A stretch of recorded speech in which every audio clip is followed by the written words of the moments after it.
This is an exciting time for the cooperative family, particularly here in South Dakota. We started this project, the Crow Lake Wind Project. It's a project that is being developed through our subsidiary, PrairieWinds South Dakota 1, about 3 years ago. And as we ventured along the path of working with the landowners, the counties, going through all the permitting processes, a couple things occurred along the way. The cooperative family got engaged in working with the Mitchell Technical Institute, as well as looking at opportunities for bringing value to the cooperative members across the state of South Dakota. This project is about providing renewable energy and opportunities for rural America. It's about providing, on behalf of the Basin Electric membership, opportunities for them to be successful. When the Crow Lake project is complete, we will have over 730 megawatts of wind generation as a part of our generation portfolio to meet the needs of the membership. We think that is a tremendous accomplishment from the 2005 annual meeting resolution that our membership passed that said by 2010 we want 10% of the capacity that Basin Electric provides to us in the form of renewable energy. And I will tell you that by the time this project goes online, we will have close to 14% of our portfolio fueled by renewables. Again, a tremendous accomplishment. I'm very pleased to be able to announce today, as part of our gathering, that the U.S. Economic Development Administration grant award has been approved for $1.167 million to Mitchell Technical Institute for the purchase of a wind turbine in Basin Electric Cooperative's Crow Lake Wind Project. Congratulations. This is just news we were all hoping for in a timely way. So we got it today, and I want to recognize the work of Greg Von Wald, his leadership, his vision at Mitchell Technical Institute, Mitchell Tech's role in developing programs to help meet the needs of South Dakota's growing wind energy industry. This wind project is a perfect example of how the private sector, industry, federal and state partnerships can build South Dakota's new energy economy. This is a unique project that combines the innovative spirit of South Dakota, and of course we're on North Dakota too, with tax incentives and with these grants that Congress has put in place to provide stability and growth for the wind energy industry. The project is supporting the South Dakota economy through jobs generated in the construction and operation of the wind farm, the local tax revenue, and easement payments. Approximately 2 years ago, we only had around 187 megawatts of wind capacity in the state of South Dakota. When these projects are completed, we will have approximately 400% more than that in just a very short 2 years. So a big secret, you talk to a lot of people across the state of South Dakota, and they think, where's the wind energy? I don't see wind being developed in South Dakota. Well, the fact is wind energy, wind capacity is exploding in South Dakota. And it's thanks to you folks. It's thanks to everyone who's gathered here and to a lot of other people who have worked tirelessly in order to put it together. So it's very exciting for me to see this partnership. It's very exciting to see the economic development. It's very exciting from an environmental standpoint. The PrairieWinds project represents two community wind models. The first is the community of cooperative owners who in nonprofit utilities own the distribution systems, the retailers in this service area, Sioux Valley Energy, along with 29 other rural electric cooperatives in this region and over 120 cooperatives that are part of the ownership structure of Basin Electric. That community of owners owns PrairieWinds. The second community wind model that is being announced today is the South Dakota Wind Partners.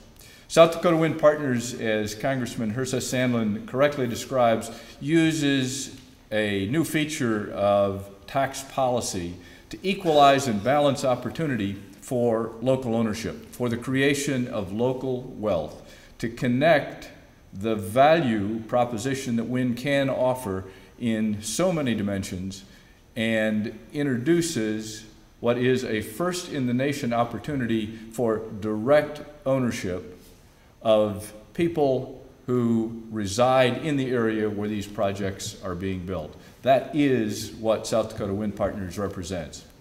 I must also add and express my thanks to the South Dakota Farmers Union, the South Dakota Farm Bureau, South Dakota Corn, who stepped up to the plate along with East River to help launch this idea, to take this idea of connecting the value and the wealth that wind can generate to local ownership.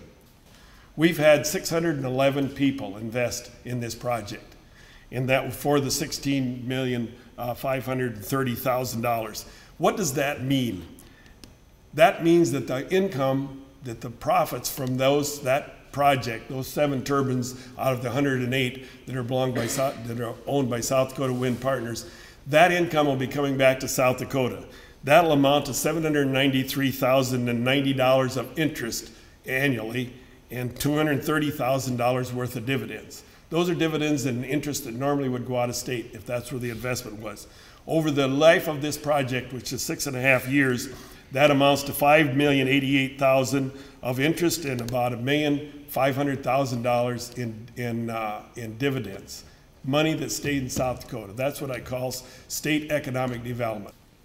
And I still want to emphasize the fact that if not only Central Electric members, but all members in South Dakota and members of Basin Electric in 9 states, they are also owners of this project through, if they are members of a rural electric cooperative in these states. Out of those 108 turbines, one of the economic impacts of that's on 28 to 30 owners, landowners. Other economic impact of that is happening right now. Right now there's 150 workers up in that area, and they will be ramping up to about 250. Everything in a 70 miles from Chamberlain to Mitchell is full as far as housing in the White Lake area, Plankington area, Stickney, Chamberlain, and that area. There's about 15 houses that have been rented, anywhere from 3 to 15 in those houses. That's a big impact on the grocery stores, the restaurants, the motels. It has been really great. In talking to the economic development directors in those areas, have worked really hard on that along with Basin to find housing for all those. There were times when it seemed that this day would never come, and so we're grateful that it is here today. We established the program, we enrolled the students, we did everything that we could do, but we always felt that we weren't finishing them off. It's one thing to train them on wind turbine and trainers. It's quite another thing to actually show them what that looks like in a wind turbine.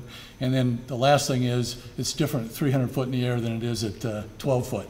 Okay, and that is a huge thing for us, for our students.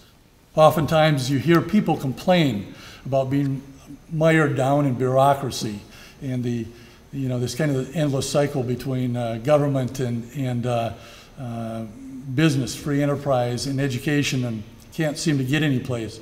And the people sitting in this room today really defy that stereotype. And I think that we kind of presented a model of how you can put those 3 together, government, education, and free enterprise, in order to get things done for South Dakota. So with that, I can't wait until the first student that we have is standing on top of that tower. I got to figure out how to put MTI on the side of it. That's my next thing I know. Standing on the top of that tower, looking out over the landscape, and how great South Dakota is, and the people and the organizations that put it together so that they had that opportunity. USDA Rural Development's role is to fund projects in rural areas.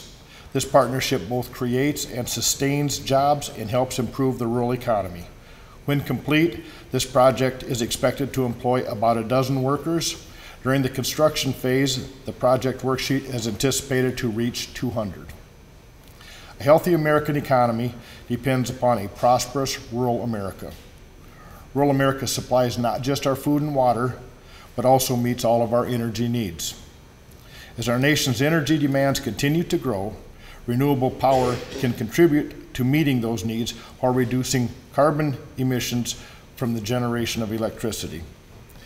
USDA looks forward to work with Basin to continue to address ways to meet our energy needs and keep electricity reliable and affordable for our rural communities. Thank you very much.